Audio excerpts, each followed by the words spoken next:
சரி ஓகே, நம்ம light செக்ஷனுக்குரிய class வந்து முடிஞ்சு 9 ஒரு 9 போல் வர போல் ஐசியை வந்து ஒரு லெக் ஐசிக்கு வந்து கன்வெர்ட் பண்ணுறது வந்து எக்ஸ்பிளைன் பண்ணி காட்டுவார், பார்ப்போம். ஓகே, இது வந்துட்டு 6 லெக் ஐசி. ஓகே, இது ஃபீட்பேக் பின்.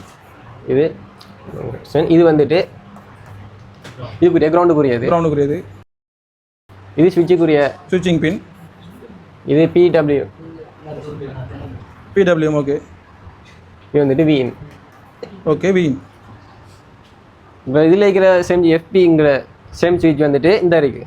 ஓகே, அதை கொண்டு வந்து இந்த லைனை இது கூட ஜாயின் பண்ணி விட்றேன் ஃபீட்பேக்கு. ஓகே, ஜாயின் பண்ணி இது வந்துட்டு சிக்னல் வர லைன் வந்துட்டு எனபிள் லைன். ஓகே, எனபிள் லைனை வந்துட்டு இதில் ஜாயின் பண்ணி விட்றேன். ஓகே, இது வந்துட்டு விஇன்னு புரியாது. ஓகே, விஇன்னு வந்துட்டு இதுக்கு ஜாயின் பண்ணி விட்றோம். இது மற்றது வந்துட்டு இது